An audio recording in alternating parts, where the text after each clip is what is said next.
first of its kind in Canada, the SPARC Symposium took place in the Haliburton Highlands, Ontario.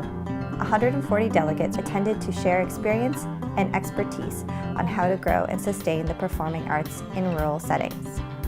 The SPARC Symposium featured 3 streams of exploration: creation, production, and presentation, with a focus on the 4 broad sectors of the performing arts: dance, theatre, music, and media arts. In November 2014, over 25 individuals from across Ontario participated in the SPARC Network Summit to explore the formation of a rural performing arts network. Everyone has sort of a different idea of what rural is. Rural for some folks is, a place that has 4 corners. Other folks it's incredibly distributed. Other folks it's a very vibrant little village. It looks and feels different, but it has a lot of things in common. Wouldn't it be great if there was a network of some sort which connected everyone together so we could share our ideas, our resources, our solutions, our challenges, etc.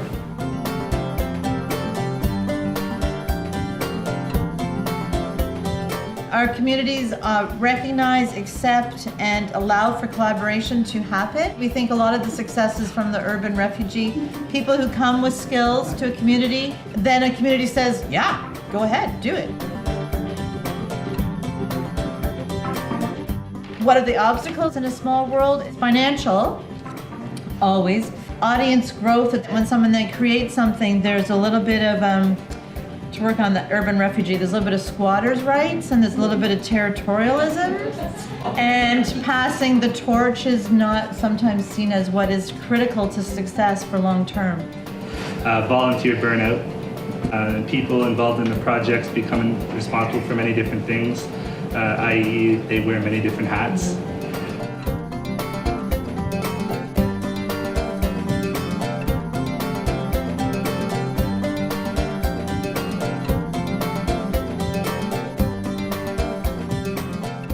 But we also talked about what do we need to get from a network.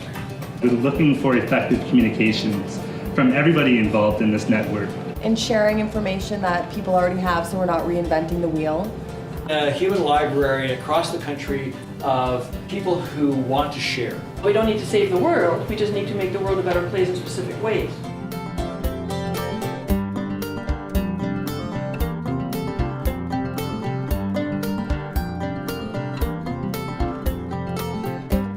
How we organize is important. SPARC is right now a collaborative partnership. The key function is a fiduciary. The organization is dealing with all of the financial requirements so that SPARC can get funding. The structure of a not-for-profit corporation basically mirrors any business corporation. You have a board, it's responsible for governance and strategy, and you have a bunch of staff. You live within a constitution and bylaws. It's very hard to do something outside of your mandate. By living within a host organization that runs it as a program, you have this ready-made infrastructure, and therefore you get their oversight and their governance and everything else that comes with that. It's virtual networks where there's really no organization that we seem to be able to discern. Arguably, the best ones of those are highly organized.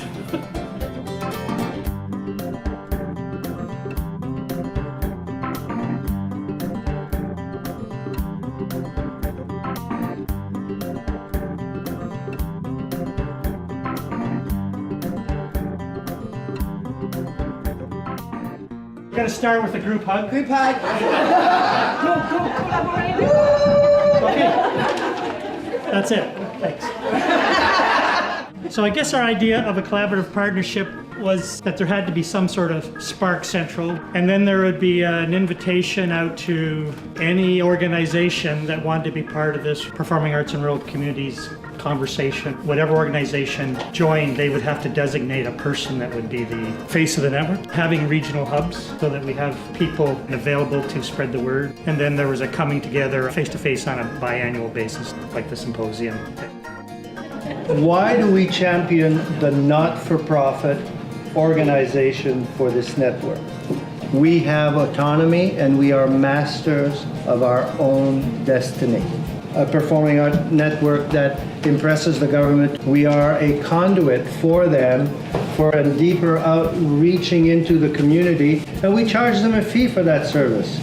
Connecting with other circuits similar to yours, an important message to the government is that that network has some power. Should the network be only for performing arts? Initially, yes. It's important for the board to be representative of the potential membership in that network.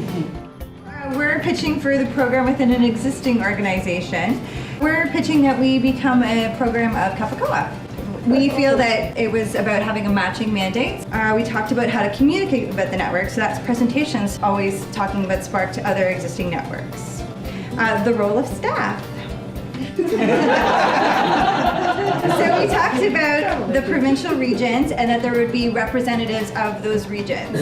We liked the regional structure because it gave autonomy to each region because they are so different. It's a project about taking already existing things and making it manageable because, like all service organizations, they have a limited capacity. Everyone faces these same things because the expectations and the need is greater than what any one organization can do. But I think having it as a project makes it a little bit more manageable because really it's a massive project. Regardless of what the network model ends up looking like, it must have a virtual component. It all needs to start with a really strong website, an app. It has to be mobile friendly. There has to be attached social media. Forums, private and public, profiles, calendars, interactive showcases you need to be able to share and like and comment, live streaming and online contests, and a SPARC TV channel, free with ads because it keeps the barriers minimal.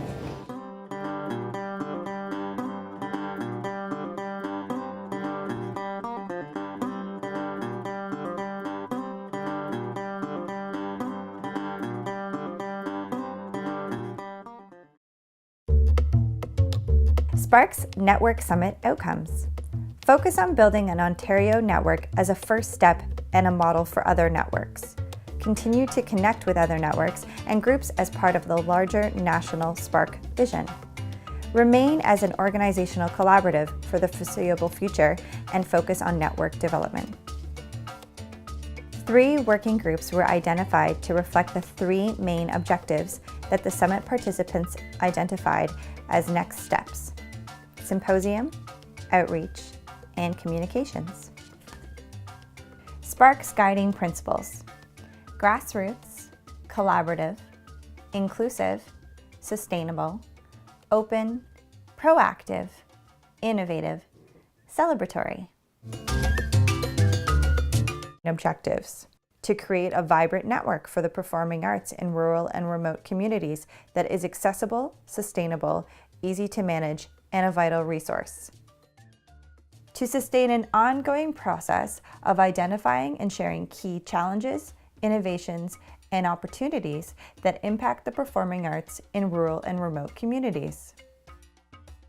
To bring together rural and remote communities regionally and nationally to interact, share, and collaborate, and promote community health and well-being through the performing arts. SPARC's mission is to bring together creators, producers, presenters, and animateurs to sustain and grow the performing arts in rural and remote communities.